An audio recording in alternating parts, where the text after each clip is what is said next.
நகராட்சி நிர்வாகத்துறை பணி நியமனத்தில் முறைகேடு நடந்ததாக டிஜிபிக்கு அமலாக்கத்துறை கடிதம் அனுப்பியிருந்தது.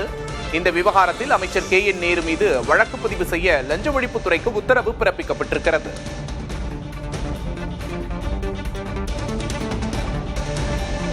கூடுதல் விவரங்களை செய்தியாளர் சுப்பையாவிடம் கேட்டு பெறலாம். வணக்கம் சுப்பையா, கூடுதல் விவரம் என்ன?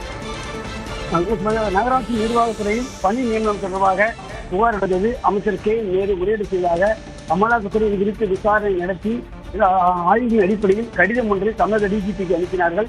அந்த கடிதத்தை அடிப்படையில் டிஜிபி நடவடிக்கை எடுக்க தாமதமானது. எனவே இது தொடர்பாக லஞ்ச ஒழிப்புத்துறை வழக்கு பதிவு செய்ய உத்தரவிடக் கோரி மதுரையைச் சேர்ந்த ஆதிநாராயணன் என்பவரும் அதே போன்று அதிமுக MP இன்பதுரையும் சென்னை உயர்நீதிமன்றத்தில் வழக்கு தொடர்ந்தார்கள். வழக்கு தொடர்ந்த ஆதிநாராயணன் மீது பல்வேறு வழக்குகள் குற்றம் சாட்டப்பட்டு தமிழக தரப்பில் அவரது மனு மீது விசாரணைக்கு பதிலாக அவர் மீது குற்றம் சாட்டி பல்வேறு வாதங்கள் முன்வைக்கப்பட்டிருந்தன. இருதரப்பு வாதங்கள் முடிவெடுப்பதை அடுத்து இன்று தலைமை தலைமையிலான அமர்வு இந்த உத்தரவு பிறப்பித்துள்ளது. அதன்படி இந்த வழக்கில் அதாவது டிஜிபிக்கு அமலாக்கத்துறை அனுப்பிய கடிதம் 2 மாதத்திற்கு பிறகுதான் லஞ்ச ஒழிப்புத்துறைக்கு அனுப்பி வைக்கப்பட்டுள்ளது என்ற தகவல் வெளியாகியுள்ளது. அது மட்டுமல்லாமல் கடிதம் குறித்து ஆரம்பகட்ட விசாரணை நடைபெற்று வருவதாக லஞ்ச ஒழிப்புத்துறை நீதிமன்றத்தில் தெரிவித்துள்ளார்கள்.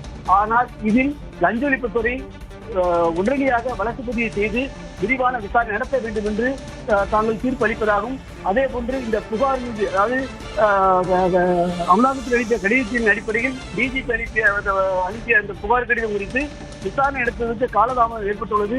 ஆகவே விசாரணை உடனடியாக தொடங்க வேண்டும் என்று நீதிமன்றம் அறிவுறுத்தியுள்ளது. அது மட்டுமல்லாமல் மதுரை சேர்ந்த ஆதிநாராயணன் மனுவை தள்ளுபடி செய்வதாக உத்தரவிட்டுள்ளனர். அதிமுக MP இன்பதுரை மனு மீது இந்த உத்தரவு பிறப்பிக்கப்பட்டுள்ளது. இதனை அடுத்தபடியாக பார்த்தீங்கன்னா தற்போது அமலாக்கத்துறை வழக்கறிஞரை தலைமை நீதிமன்றத்திற்கு வருமாறு அழைத்துள்ளார். எனவே அவர் வந்த பிறகு கூடுதலான சில உத்தரவுகளையும் நீதிபதி வாய்மொழியாக பிறப்பிக்கும் வாய்ப்பு இருக்கிறது. தற்போது பிறப்பித்த உத்தரவின்படி லஞ்ச ஒழிப்புத்துறை இந்த வழக்கை உடனடியாக பதிவு செய்து KN நேரு மற்றும் அந்த துறை ரீதியாக நடைபெற்ற முறைகேடு குறித்து விரிவான விசாரணைக்கு மட்டும் சொல்லப்பட்டுள்ளது. அமைச்சர் KN நேரு மீது வழக்கு பதிவு செய்ய உயர்நீதிமன்றம் லஞ்ச ஒழிப்புத்துறைக்கு உத்தரவிட்டிருக்கிறது. கூடுதல் விவரங்களை வழங்கியமைக்காக நன்றி சுப்பையா.